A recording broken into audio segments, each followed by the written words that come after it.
नमस्कार, मैं जितेंद्र चतुर्वेदी। मतांतर में आप लोगों का स्वागत है। हम लोग बात आज करेंगे ब्राह्मणों की। और आपको तो याद ही होगा और ये ध्यान भी होगा और ख्याल भी होगा कि उत्तर प्रदेश में ब्राह्मणों को लुभाने की बड़ी कोशिश हुई गैर भाजपाई जो दल हैं उनके द्वारा। भाजपा को तो ये घोषित कर दिया गया कि विकास दुबे इनकाउंटर के बाद कि ब्राह्मण तो इनसे दूर जा चुके हैं। कई लोगों ने या हम कहें कई दलों ने बाकायदे अभियान चलाया और उस अभियान में ये बताने और जताने की कोशिश हुई कि ब्राह्मणों ने तौबा कर लिया है। खास तौर पर योगी आदित्यनाथ की अगुवाई में जो सरकार बनी है भाजपा की, उस सरकार से इन लोगों ने एकदम कान पकड़ लिया कि अब ना जाएंगे। हाँ, ये अलग बात है कि जैसा कि मैं पहले भी कह चुका हूं कि जो इंक्वायरी कमीशन बैठा उसमें कोई ये बताने नहीं गया कि दरअसल जो इनकाउंटर हुआ था वो फर्जी था। इस पक्ष में किसी ने एविडेंस नहीं रखा, सिर्फ जुगाली करते रहे और संभवतः यह बात ब्राह्मण समाज समझ रहा है, इसीलिए उसने साइकिल की सवारी करने से इनकार कर दिया है। उसने अखिलेश यादव से हाथ जोड़ लिया है। ये बात आप ये समझिए कि एक तरीके से खुलकर बाहर आ रही है। आपको ध्यान होगा कि बसपा के तर्ज पर सपा ने भी प्रबुद्ध सम्मेलन शुरू किया था, ब्राह्मण सम्मेलन शुरू किया था। सवाल यह है कि वो उस ब्राह्मण सम्मेलन का क्या हुआ। उसके अगुआ आपको पता ही है, अभिषेक मिश्रा ने एक ट्रस्ट बनाया। माता प्रसाद पांडे जो पूरब के और सिद्धार्थनगर से वो आते हैं, बड़े नेता हैं समाजवादी पार्टी के, वो संतोष पांडे, सनातन पांडे, मनोज पांडे, ये सारे पांडे जी लोग और मिश्रा जी लोगों को ये जिम्मेदारी दी गई कि आप ब्राह्मणों को लुभाइए। सवाल ये है कि ब्राह्मण कितना जो है रीझ पाए या उन लोगों को रिझा पाए।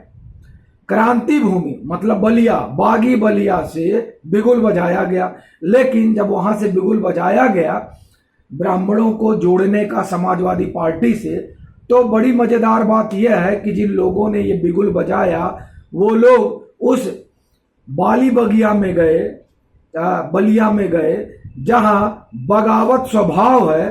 तो जब वो भाजपा से बगावत कर रहे हैं तो समाजवादी पार्टी के साथ क्यों खड़े होंगे, ये बड़ा सवाल है। और हालांकि इस सवाल का जवाब धीरे धीरे निकल कर आ रहा है सामने। जिस तरीके से इस सम्मेलन की, जो प्रबुद्ध सम्मेलन समाजवादी पार्टी ने शुरू किया, उसकी जिस तरह से ढोल की पोल खुल रही है, उससे चीजें ये निकल कर आ रही हैं कि दरअसल ये सम्मेलन कहीं नाम मात्र का बनकर न रह जाए और जो परशुराम की प्रतिमा और परशुराम जयंती और इस तरह का जो एक स्वांग रचा गया था ब्राह्मणों को रिझाने के लिए, वो कहीं धरा का धरा न रह जाए और एक तरीके से समझिए फेल ना हो जाए।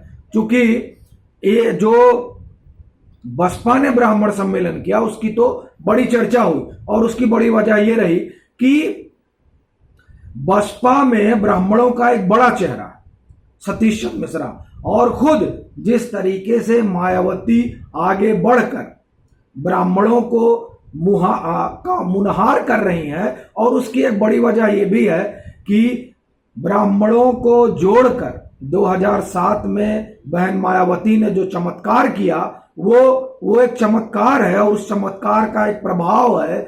और जिस तरीके से उन्होंने ब्राह्मणों को उस समुदाय को अपने यहाँ जगह दी। बाद में 2009 में क्या हुआ उस पर हम नहीं जाएंगे, वो आप लोग जानते हैं कि 2009 में जब लोकसभा का चुनाव हुआ और लोकसभा में बसपा की हालत खस्ता हुई, तब उनके काडर के लोग कहने लगे कि आपने जो ब्राह्मणवाद फैलाया था इससे मामला गड़बड़ हो गया, और फिर उन्होंने जो है एक अलग तरीके की राह पकड़ी। हालांकि लखनऊ में जो प्रबुद्ध सम्मेलन हुआ था और जिसमें बहन जी खुद थी, उसमें उन्होंने ब्राह्मण और दलितों को जोड़कर एक साथ चलने का एक बार फिर से नारा दिया। तो लेकिन उस तरह का नारा और उस तरह का आप ये समझिए कि सत्ता में भागीदारी समाजवादी पार्टी ना दे पाई, और ना उस तरह का अगर दी भी तो उस तरह का वह संदेश नहीं दे पाई। क्यों नहीं दे पाई? देखिए, ये कई लोगों का इसको लेकर अपना अलग अलग मानना है, और उसमें जो सबसे बड़ी चीज है वो ये कि अखिलेश यादव को मुलायम सिंह यादव बनने में या तो समय लगेगा, और या वो मुलायम सिंह यादव नहीं बन पाएंगे, जो भी हो। लेकिन जिस तरीके से ब्राह्मण सम्मेलन फुस होता दिखाई दे रहा है, उससे एक चीज समझ में आ रही है कि ब्राह्मणों ने कन्नी काट ली है और वो तय करके रखा है कि समाजवादी पार्टी के साथ नहीं जाएंगे। उसकी बड़ी वजह यही है कि जो ब्राह्मणवादी एजेंडा है, अयोध्या, काशी, मथुरा, क्या उस पर समाजवादी पार्टी चलेगी? जो कल्याण सिंह की अंत्येष्टि में नहीं जा सकता, वो ब्राह्मणवादी एजेंडे पर कैसे चलेगा? ये बहुत बड़ा सवाल है, और यही सवाल है जिसकी वजह से संभवतः अखिलेश यादव भी इस बात को जान रहे हैं कि ब्राह्मण पूरी तरीके से हमारे साथ आएगा नहीं, इसलिए हमारा फोकस उन पिछड़ों को जोड़ने के लिए होना चाहिए जिनके सहारे हम सत्ता की को हासिल कर सकते हैं, कुर्सी पर बैठ सकते हैं। यही उनका मुझे लगता है कि पूरा जोर होगा।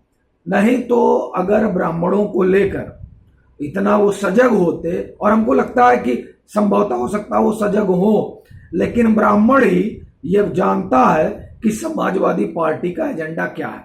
संभवतः इसीलिए उनका ब्राह्मण सम्मेलन जो संभवतः 23 से 24 अगस्त को शुरू हुआ था और अब महीना भर होने को आया है, और कहीं उसकी न कोई चर्चा है न कहीं खबर है। बस आप ये समझिए कि अगर उस पार्टी के लोग आपको कहीं मिल जाए और वो इत्तेफाक से ब्राह्मण हो, तो वो बता देते हैं कि क्या कुछ हो रहा है, लेकिन अखबारों में उसकी चर्चा नहीं है। और वो बड़े बड़े पत्रकार जिन लोगों ने बड़े जोर शोर से कहा था कि क्या बहन जी या कोई और ब्राह्मणों को मूर्ख समझता है, मतलब वो दरअसल बहन जी पर तंज था और भाजपा पर तंज था। दरअसल अब उन लोगों को समाजवादी पार्टी के ब्राह्मण सम्मेलन पर एक रिपोर्ट करनी चाहिए और बताना चाहिए कि दरअसल वो सम्मेलन पहुंचा कहां है। अपना जो नजरिया है उसमें अगर देखें तो वो सम्मेलन फुस होता हुआ दिखाई दे रहा है। चलते हैं, फिर मिलेंगे एक नए मसले के साथ। तब तक के लिए राम राम।